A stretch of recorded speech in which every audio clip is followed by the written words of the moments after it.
backlash over his comments on slavery and much more. ABC's It's for agony and pain. We exploit the youth, we tell them to join the gang. We tell them dope stories, introduce them to the gangs. Prison turn to profits, cause free labor's the cornerstone of U.S. economics. Cause slavery was abolished unless you are in prison. You think I am? Then read the 13th Amendment. Involuntary servitude and slavery it prohibits. That's why they giving drug offenders time in double digits.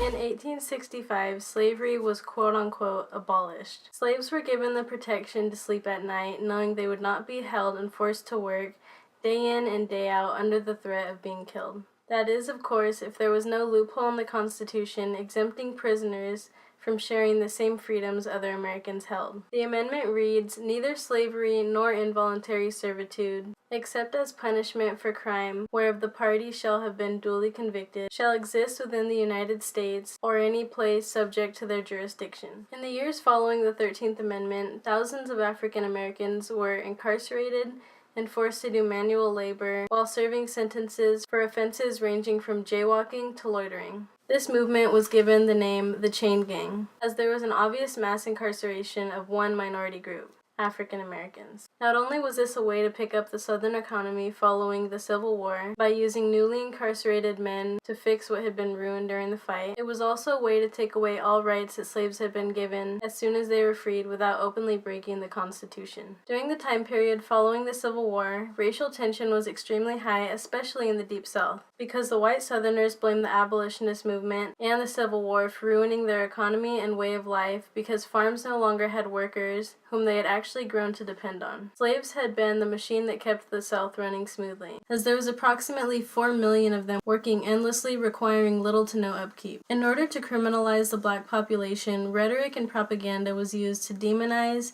and convict them of crimes they had not even considered doing in the first place. This led to a mindset of invalid assumptions that would be engraved in society for the rest of American history. Although it was illegal to discriminate based on color or race, the criminal justice system actually created an alternate method to do exactly that. By labeling someone a felon, society was able to enforce employment discrimination, housing discrimination, denial of the right to vote, denial of educational opportunity, denial of food stamps and other public benefits, and exclusion from jury service. Of course, it was never anyone's choice to be thrown in jail, as police would create their own law to put someone in the slammer for as much time as they needed, but the immediate confiscation of rights after finally being freed was another contributing factor to the mental imprisonment and lack of hope in achieving true equal rights. As a result of the large number of convicted felons that were African American, it gave the opposing press ammunition to create films and propaganda that would make them out to be menacing. To flee lynchings and mob killings in the South, most predominantly done by the KKK, families migrated to the north and coastal cities, which would later remain generationally African American influenced areas. As time went on, civil rights activists like Martin Luther King Jr.,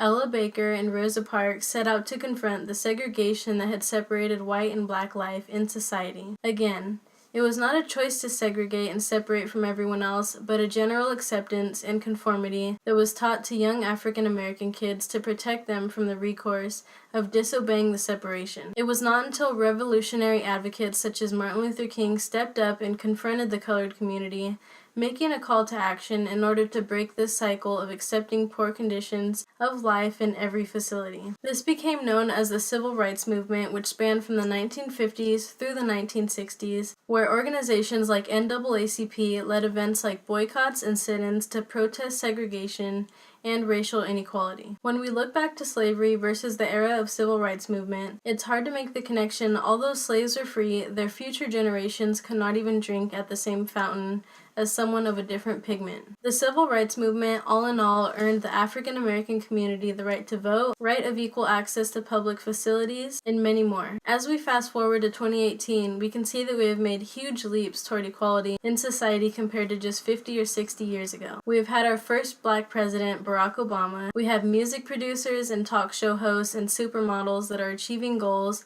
that may have seemed impossible at one point. What we don't see is that for each step we make in the right direction, there will always be a loophole to take us 2 steps back. The civil rights movement won the black community the right to vote, with the exception that once you're labeled a felon, that right is taken away from you. The families that fled terror in the South during the Great Migration were put into rough, segregated neighborhoods. They would eventually be infiltrated by drugs like heroin and cocaine. In an interview done by Dan Baum with President Nixon's domestic policy chief in 1994, he openly explains, "We knew we couldn't make it illegal to be against the war or black, but by getting the public to associate the hippies with marijuana and the blacks with heroin, and then criminalizing both of them heavily, we could disrupt those communities. Did we know we were lying about the drug? Of course we did." This shows how easily the CIA was able to create the formula that would target a specific group of people, hook them onto a cheap drug that would then take the father out of the household and leave the kid to be taken under the wing of a gang for protection, or end up in prison just like his father. The vicious cycle of broken homes and the growing rate of young men from black neighborhoods being incarcerated before they are able to go out and experience the world takes only a generation or 2 to become an epidemic that has turned into common knowledge in 2019. The rapper Kanye West has been criticized for making a statement saying that slaves had been mentally imprisoned and were there by choice. Of course, this caused pandemonium and immediately made Kanye out to seem crazy. But if we look at a quote from Harriet Tubman, who was a conductor on the Underground Railroad that transported slaves to safe houses, she recalled, "I freed 1,000 slaves. I could have freed 1,000 more if only they knew they were slaves." This quote can be taken throughout American history since the beginning of slavery. Plantations did not have bars on the windows or shackles in the fields. For each plantation owner, there was up to 100 slaves. On the other hand, there was a blanket of fear across the African American consciousness put into place by the barbaric actions of plantation owners, which they had used to instill fear that would even have the strength to silence the strongest. There were no bars over the white fountain, the front of the bus, or the diner counter that said whites only. Yet again, the fear of mob killings, imprisonment, which would lead in the loss of all rights together, and social oppression kept a whole community of African Americans compliant with the strict segregation.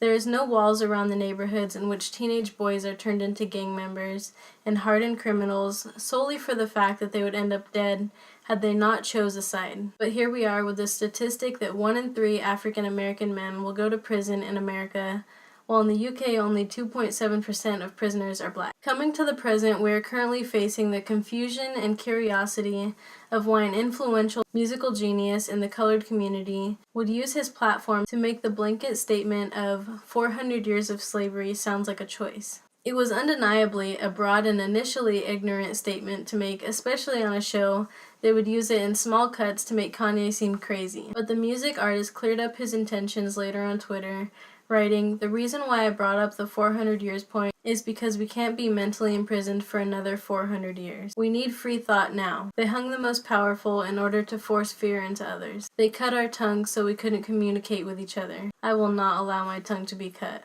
The thing that most people overlook when confronted with a situation like Kanye's is that all throughout history, the rebels and the open-minded thinkers turned out to be the leaders of a revolution in charge of taking a community to its next step in time. Influential people like Frederick Douglass, Rosa Parks, Angela Davis, Kendrick Lamar, and Oprah Winfrey to break boundaries and pave the way for future generations of children up in our current social climate.